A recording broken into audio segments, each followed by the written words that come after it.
Olá, meus queridos estudantes, minhas queridas estudantes da educação de jovens e adultos. Todos bem? Queridas diretoras, diretores, vice-diretoras, todos em paz, em casa? Ótimo!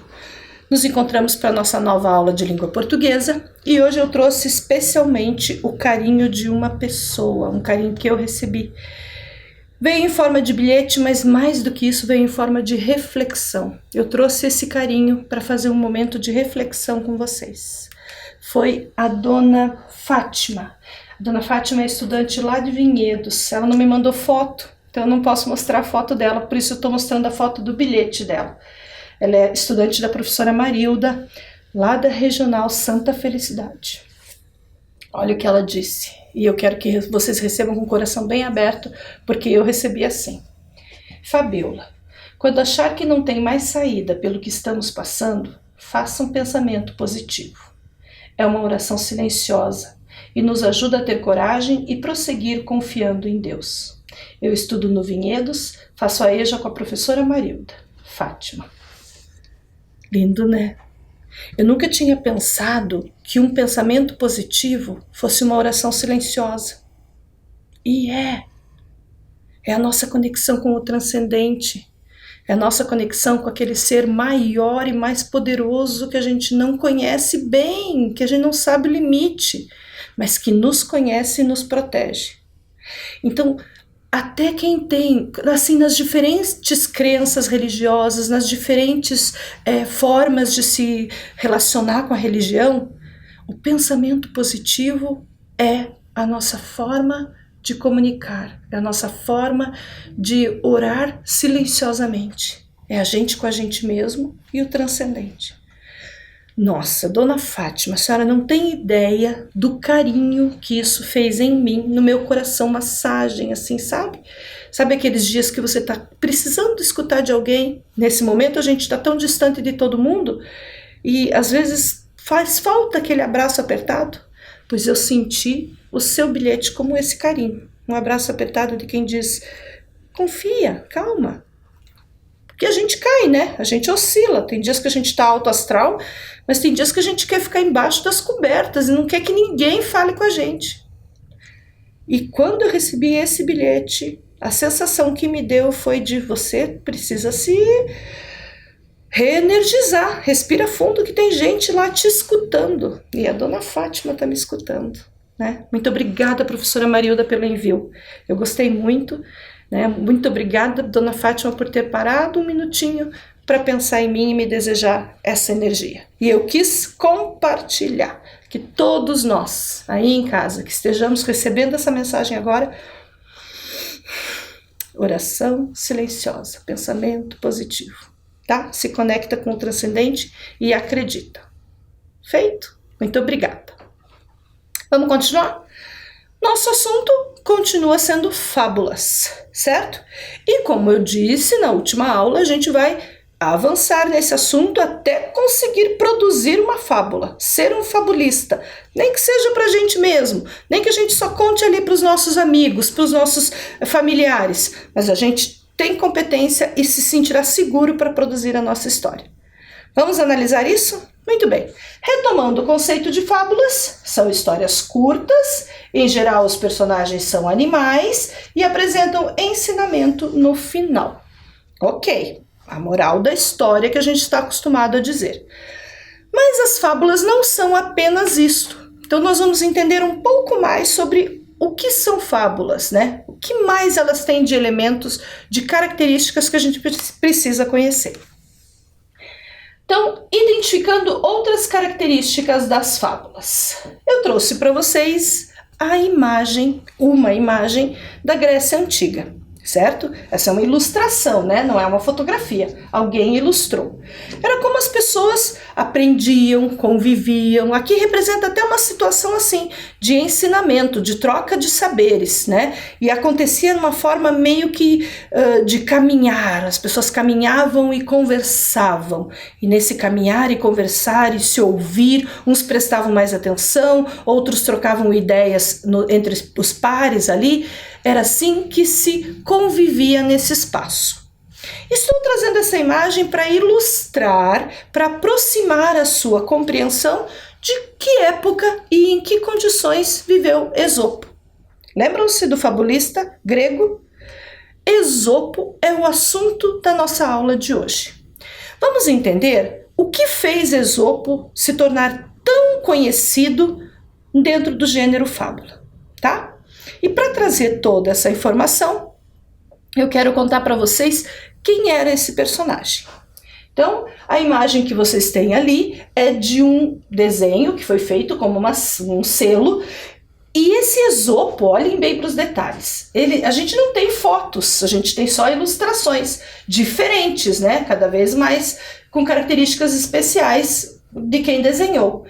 Mas dizem que Esopo era muito feio. Dizem que ele era baixinho, magrinho, corcunda. Todo mundo falava isso de Esopo. Alguns chamavam mais atenção para a corcunda, outros chamavam mais atenção para a feiura, outros chamavam mais atenção para a magreza, para o tamanho pequeno, enfim. A ilustração que a gente tem da imagem dele é sempre com esses elementos. Mas ele tinha uma característica que todos repetiam e afirmavam com força. Era inteligentíssimo. E é isso que eu quero mostrar para vocês. Em que aspecto? Como que ele era tão inteligente? Vamos aprender um pouco sobre Esopo? Esopo conquistou a liberdade.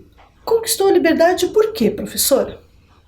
Porque ele era de uma época em que a sociedade que ele vivia tinha, não muito diferente do que a nossa sociedade hoje, uma luta por domínio. Existia muita guerra, era sempre assim, o forte e o fraco. Sempre a disputa de poder, sempre um querendo ser mais forte em cima de alguém que era julgado mais fraco. E nessa disputa, nessas lutas, nessas guerras, eles guerreavam, acontecia que o grupo perdedor, fosse grupo social pequeno, de um vilarejo ou de uma cidade, ou até mesmo de um território maior, esse grupo dominado se tornava escravo do grupo dominador. Era forma de troféu. Então, aquele que vence dominava o outro, escravizando o povo. Ou cobrava impostos desse povo. Cobrava muitos impostos, aumentava os impostos, sabem, né? Aquela taxa que a gente paga até hoje para que os nossos governantes possam administrar o espaço que a gente vive, né? Independente da gente julgar se é valor alto ou se não, ou se é justo ou se não. O imposto é essa taxa, é esse mecanismo de manutenção da nossa forma de conviver na cidade, né? Nos espaços, no país, enfim.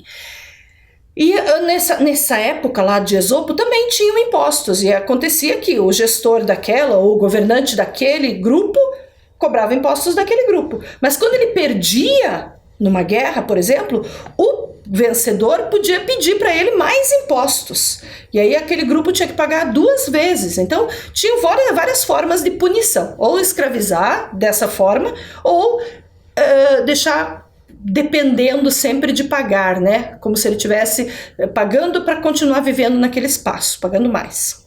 Ok. Esopo era de um grupo que perdeu uma guerra e tornou-se escravo. Um grupo que foi escravizado. Tá? Então Esopo era escravo. Só que essa inteligência que eu vou contar para vocês como que acontecia, essa esperteza dele de lidar com as situações, foi colocando ele sempre em destaque diante dos líderes, dos reis, da sociedade, dos grupos onde ele circulava. E aí ele ganhou a liberdade. Então eu contei tudo isso para entenderem por que ele conquistou a liberdade. Então olha só. Esopo conquistou a liberdade sabendo usar sua sabedoria e viajou por muitos lugares, sempre usando suas fábulas para aconselhar os reis e os habitantes dos lugares. Eu vou contar para vocês agora um pouquinho da história de Esopo. Quero que vocês escutem um pouquinho de onde ele viveu, porque depois a gente faz algumas perguntas. Pensa sobre alguns aspectos, ok? Quando Esopo vivia numa ilha chamada Samos, um rei de outras terras, chamado Creso, mandou dizer ao povo da ilha que todos deveriam pagar impostos a ele. Senão haveria guerra. A maioria da população achou melhor obedecer à ordem. Consultado, Esopo deu seu conselho, advertindo que um povo só tem 2 caminhos a seguir. O caminho da liberdade, cheio de lutas no começo, mas prazeroso no final. Outro, o da escravidão, fácil no começo, é só pagar os impostos, mas difícil depois, porque significaria a perda da liberdade e a exploração cada vez maior, pois todos saberiam e teriam que obedecer às ordens do rei para sempre. Então, uau! Vejam o que Esopo fez. Quando perguntaram para ele, Esopo, todo mundo sabia da sabedoria, o que você acha dessa situação? Ele disse isso, vocês têm 2 caminhos, o da liberdade e o da escravidão. Muito bem. Conhecendo toda essa história até agora, sabendo sobre essa situação que Esopo viveu num dos lugares onde ele foi viver por um período, eu tenho uma pergunta para vocês. Como podemos entender o interesse deste rei em cobrar novos impostos de outro povo? Que resposta vocês dariam?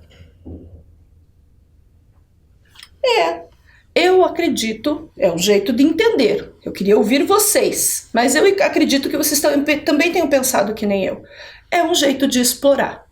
A situação que esse rei criou é uma situação de exploração, de se aproveitar, de tirar proveito, né? Se sentindo mais forte, tentando tirar proveito do mais fraco, certo? Outra análise. E se o povo resolver obedecer à ordem do rei? Se o povo decidir por pagar os impostos, que caminho ele terá escolhido? O da liberdade ou o da escravidão? Esse povo escolherá qual caminho? Fácil, né? Se ele decidir pagar os impostos, ele escolhe o caminho da escravidão, porque ele vai ter que pagar impostos para sempre, e esse novo rei passa a se tornar proprietário desse povo, né? Tratando-os como coisas, e aí sempre dando novas ordens e exigindo cada vez mais. Terceira e última pergunta para a gente continuar a história. O que será que o povo da ilha escolheu após o conselho de Esopo? O que vocês acham? O que vem no pensamento de vocês? Eu vou contar para vocês. Cada um pensou aí, mas eu vou contar o que o povo escolheu. Depois de terem ouvido as palavras de Esopo, o povo de Samos não aceitou o domínio do rei Creso, que, inconformado, preparou-se para atacar a ilha. Sabendo, porém, que Esopo, com suas ideias e opiniões, lhe daria trabalho, o rei tentou uma estratégia para se livrar daquele conselheiro. Mandou dizer ao povo que eles teriam a liberdade se enviassem Esopo em troca. Os poderosos da ilha acharam conveniente a troca, pois bastava entregar um único homem para evitar uma guerra. Esopo também deu sua opinião a respeito dessa decisão. O que será que Esopo disse quando o povo comunicou? Olha, Esopo, o rei está dizendo que se a gente mandar você, ele nos libera, não vem para a guerra, nos libera do compromisso. O que será que Esopo pensou? E disse... Vou deixar esse suspense no ar e vamos para uma outra análise. Eu quero que vocês pensem sobre o personagem Creso, rei Creso. Se vocês fossem escolher características para esse rei, que vocês viram até agora, quais foram as atitudes dele? Primeiro, obrigando a pagar impostos. Agora, obrigando a entregar o Esopo.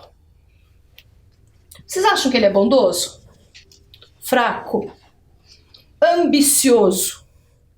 Será que ele é paciente? Será que ele é poderoso? Ingênuo? Conformado?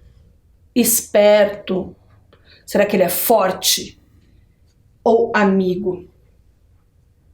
Pensaram? A gente tem ambicioso, ele quer mais do que ele precisa. Ele quer mais sempre. Poderoso, porque poder ele tem, senão ele não ameaçava. poder de luta, poder de guerra.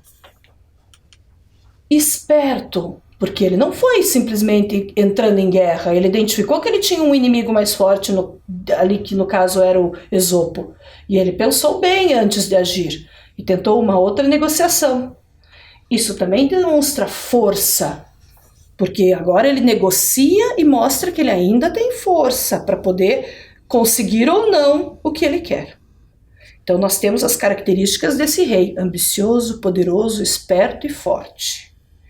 Vamos pensar sobre o povo da ilha. O que vocês acham do povo da ilha? Era um povo que aceitava as ordens sem questionar? Era um povo que enfrentava tudo para manter sua liberdade? Era um povo guerreiro e não se deixava enganar? Ou confiava na promessa do rei? Ou ainda precisava da proteção de um conselheiro? Pensando em tudo o que vocês ouviram até agora. Ele aceitava a ordem sem questionar.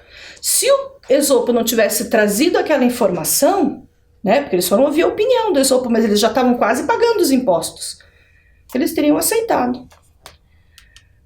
Confiava na promessa do rei Creso. Sim, porque eles acreditaram, a gente não vai, né, a gente quer a liberdade, mas se a gente entregar o Esopo, opa, então ele tem uma promessa aí, estão quase acreditando no rei.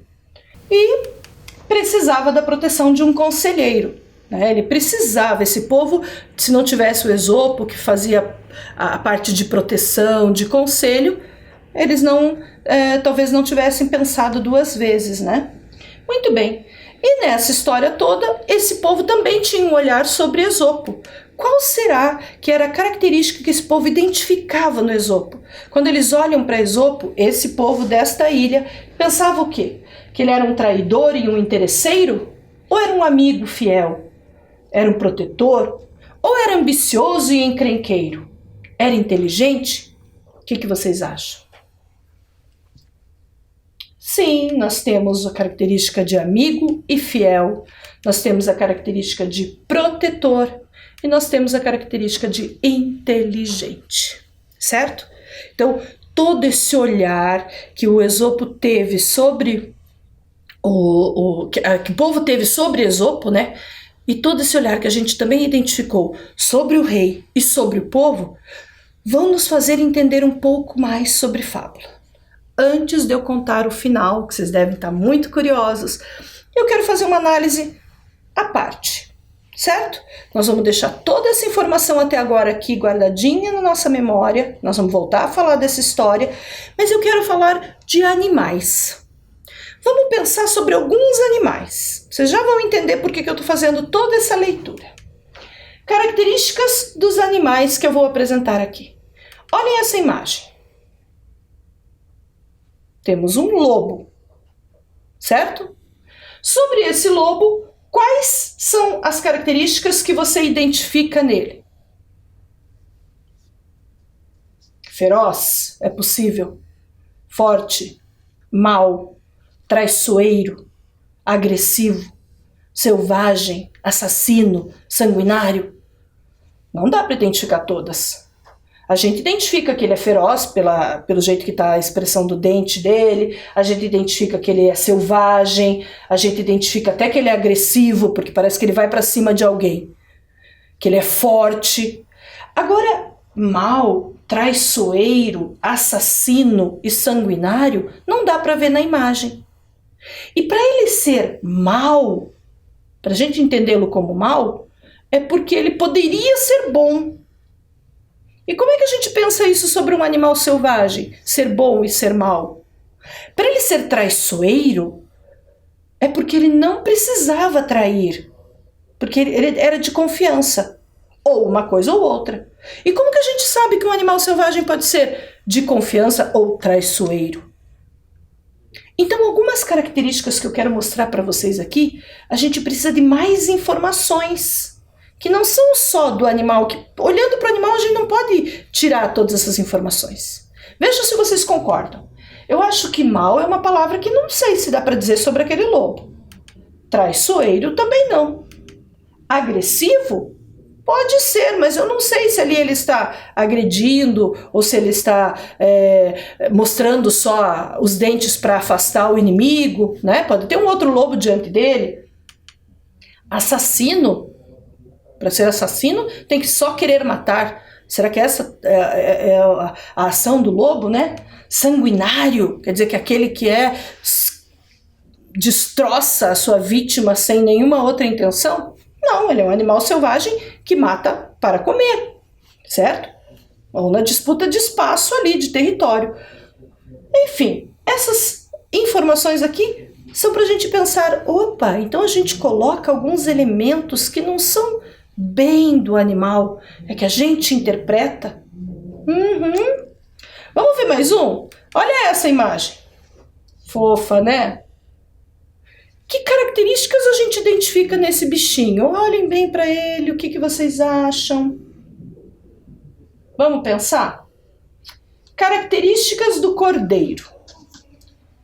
Manso. Manso. O cordeiro tá ali, mansinho, né? Não é um animal que vai pro ataque. Indefeso? Não sei. Pode ser que um cordeiro seja tão indefeso assim, né? Que ele saiba se defender do jeito dele. Mesmo fugir é uma defesa. Será que ele é indefeso? Ingênuo.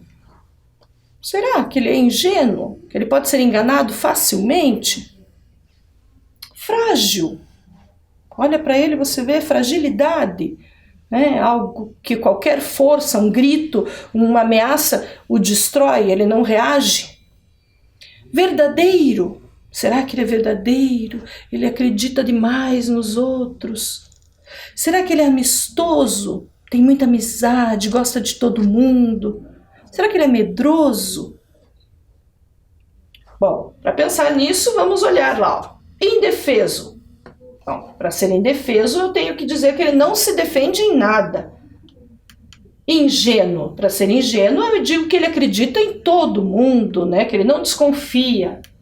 Frágil quer dizer que ele é muito fácil de ser destruído, né? Não sei se a palavra é destruído.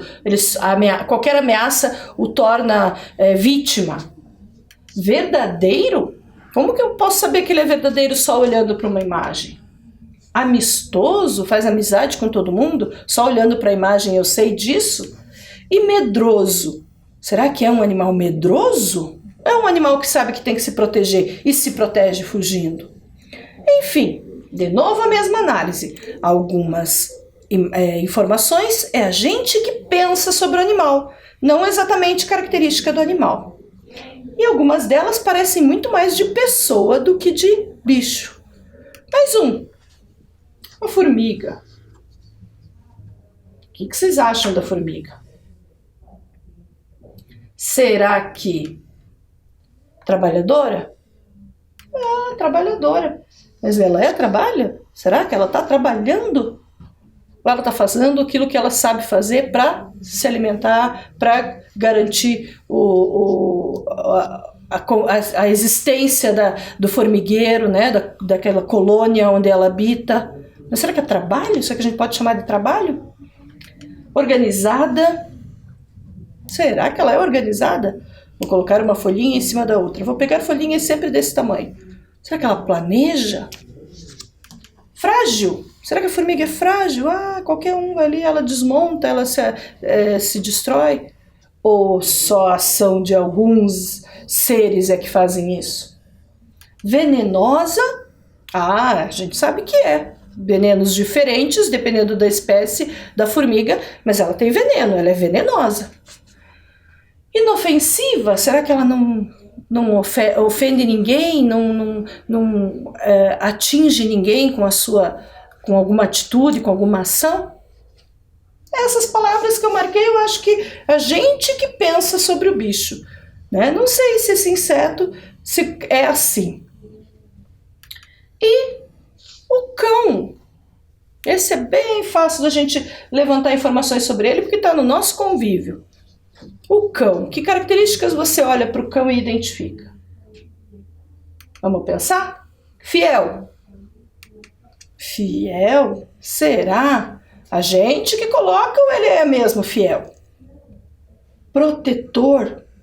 A gente que coloca nele essa ideia de que ele está nos protegendo, ou ele é de fato um animal protetor? Amigo.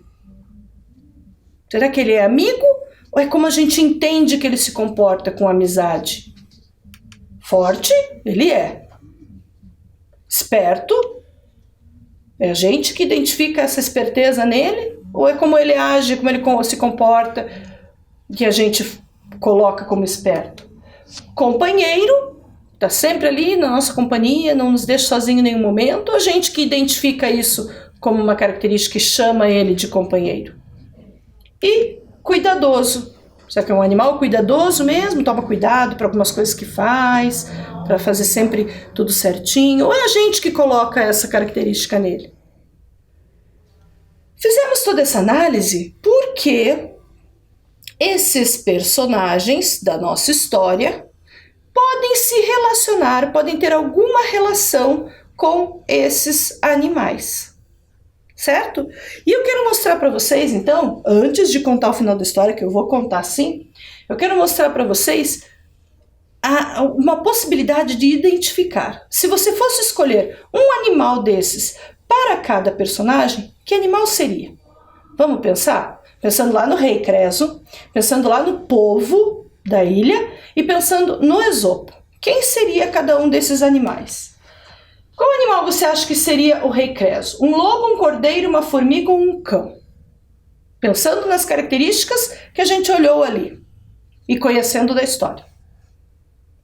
Mas se parece com um lobo. Concordam? Pensando agora no povo. Qual animal melhor representa o povo da Ilha Samos? Um lobo também? Um cordeiro, uma formiga ou um cão?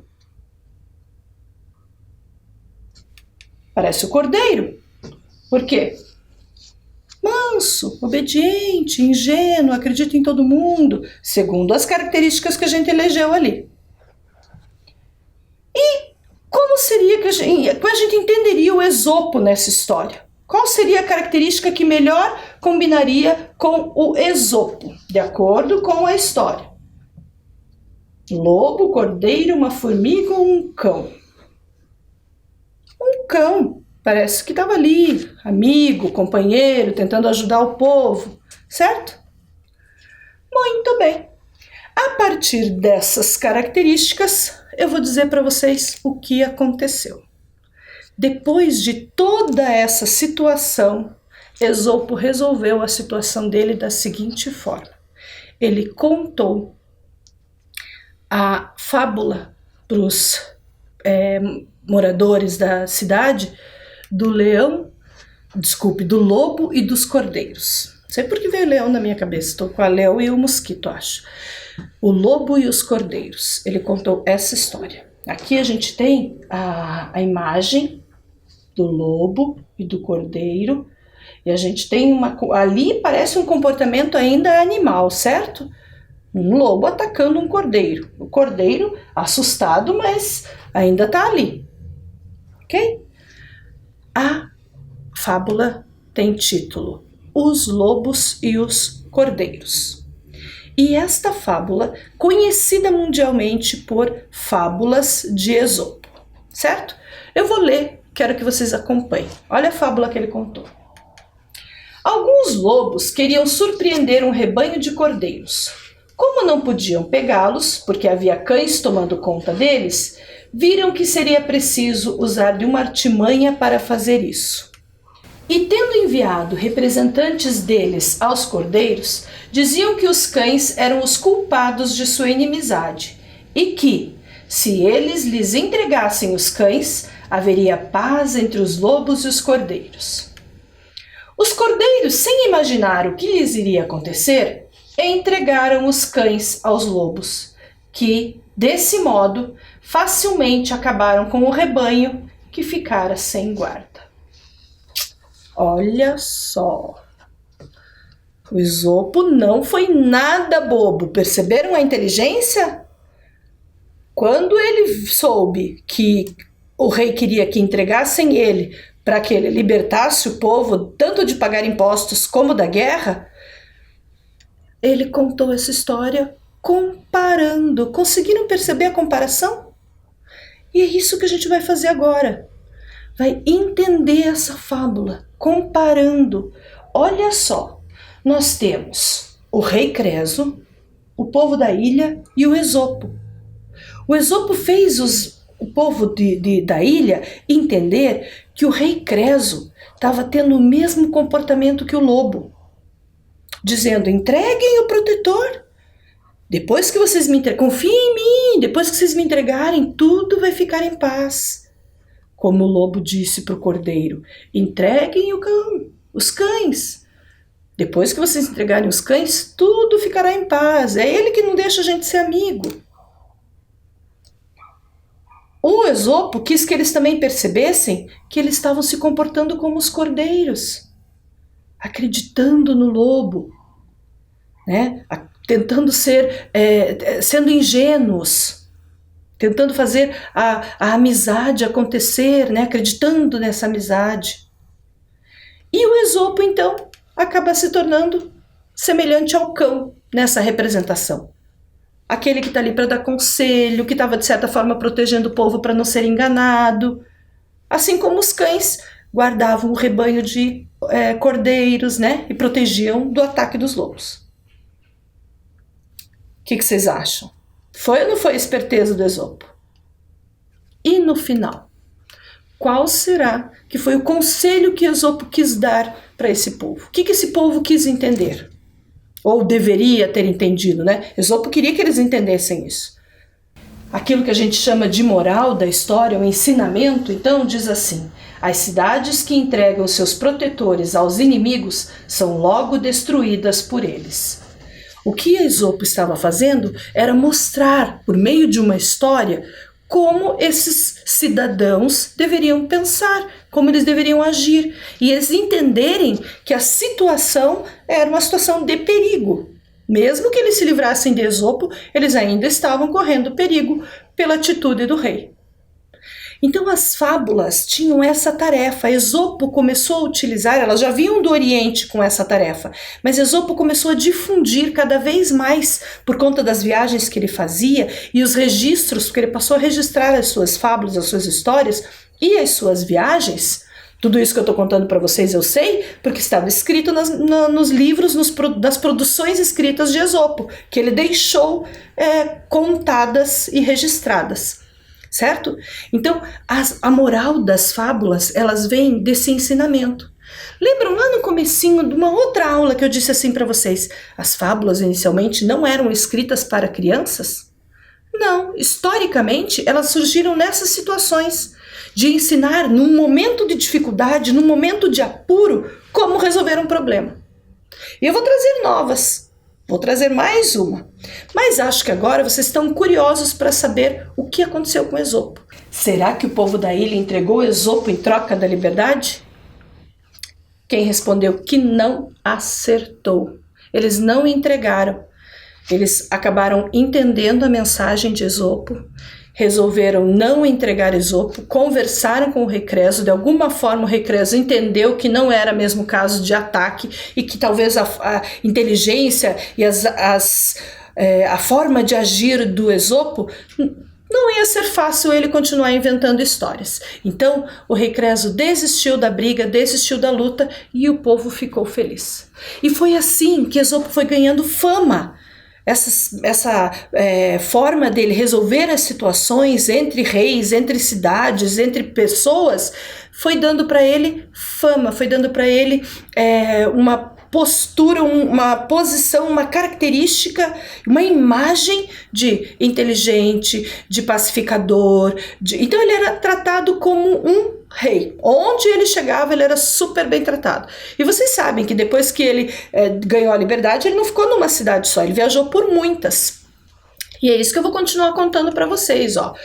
Esopo viajou por muitas cidades depois de livre, sendo sempre bem recebido e admirado. Até que ele visitou uma cidade chamada Delfos. Quando ele visitou a cidade de Delfos, os habitantes não lhe prestaram homenagens. Magoado, Esopo zombou deles, comparando-os a varas flutuando no mar.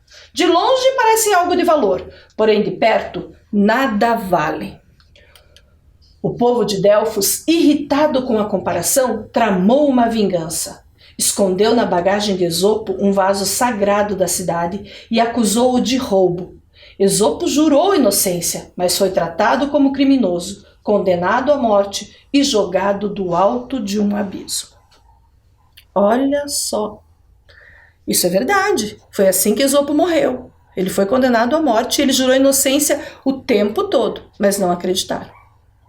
Mas antes mesmo dele ser jogado do abismo, enquanto ele jurava inocência, enquanto ele tentava argumentar, ele também usou uma fábula. Vamos conhecer? A fábula que eu vou contar para vocês é a fábula do rato e a rã. Essa história foi contada por Esopo. E quem acompanhava Esopo colocou esses registros deste fato, deste momento que antecipa a condenação da morte dele, tá? Ai, professora, será que é verdade? É o que a gente tem registrado na história. E aí a gente segue essas informações para contar para todo mundo. Tem gente que diz que Esopo foi um personagem criado por alguém também, mas a gente não tem essa certeza. Então vamos conhecer, né? Conhecer essa fábula nova. O rato e a rã. Ali a imagem. Percebam que a rã está fazendo alguma coisa na patinha do rato. Enxergam? Vamos lá. Um rato da terra, para sua infelicidade, tornou-se amigo de uma rã. E a rã, premeditadamente, acorrentou a pata do rato à própria pata. Primeiro foram comer trigo na terra, e depois de se aproximarem da margem de uma lagoa, a rã jogou o rato no fundo da água, enquanto ela própria ficou brincando na água, gritando "brinque, brinques", aqueles barulhinhos de rã que eu não sei fazer. E o infeliz rato afogou-se e morreu, mas continuava emergindo por estar preso à pata da rã. Um gavião, ao ver isso, pegou o rato com suas garras, mas a rã, que estava presa pela corrente, tornou-se também alimento para o gavião. Olha isso! Diz que o Esopo contou essa história quando estava ali no momento de morrer. Vamos entender essa história. Pensando em toda a situação que a gente conheceu ali do Esopo, do povo, vamos falar então desses personagens, né? Pensando na situação de Esopo, que acabou de ser condenado à morte, olha o que ele quis dizer ao povo de Delfos, a moral, ao contar essa fábula. Sempre há alguém mais forte e mais poderoso que nos vingará. Essa foi a mensagem. E ao transmitir essa mensagem, Esopo estava fazendo esta comparação. Para Esopo, ele representava o rato, os habitantes de Delfos representavam a rã e esse alguém mais poderoso, o gavião. Pode ser que esse alguém mais poderoso seja considerado, sei lá, um deus na nossa realidade, se a gente pensar hoje. É alguém mais poderoso do que a situação que a gente tem controle, né? Talvez ele estivesse falando disso quando ele quis dar o exemplo. De qualquer forma, o que a gente tem de informação? Que nas fábulas, os personagens, animais, plantas ou objetos, agem, pensam e falam como seres humanos, certo? Isso a gente pode identificar também nas imagens. Olha só, lembram essas imagens que eu trouxe lá no começo? Aqui a gente tem a lebre e a tartaruga. Mas reparem como a tartaruga está correndo. Mesmo que os traços do desenho não mostrem um comportamento humano, de uma cara de humano, o comportamento de correr, na verdade, a forma de correr do próprio animal que está ali do lado dizendo para ela apure ou sei lá, fazendo torcida. A mesma coisa no leão e no mosquito. Se a gente prestar atenção, o comportamento deles era um comportamento de humanos, não de animais como eles são. O mosquito se comportou querendo ser mais poderoso que o leão, né? E na mesma história do leão e do mosquito, a relação da aranha com o inseto. Olha nesse desenho que eu pedi para vocês observarem, até o nariz do inseto. Inseto tem nariz? Né? E o desenho já mostrava esse comportamento humano. Essa aqui é a fábula Assembleia dos Ratos, que eu disse para vocês que eu gosto bastante. E nesta fábula aqui, o comportamento dos ratos é um comportamento de eleição, de tomada de decisão. Quem não conhece, eu vou trazer na próxima aula para a gente conhecer essa fábula, ok? Muito bem. Nós temos o registro para fazer no nosso caderno, um tempinho para registrar. Quero que vocês peguem o caderno e façam a anotação.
Ok, esse é o registro da nossa síntese, de tudo que a gente conversou até agora, certo? Então as fábulas, elas são uma forma de resolver situações como exemplos, e por isso elas terminam com o ensinamento.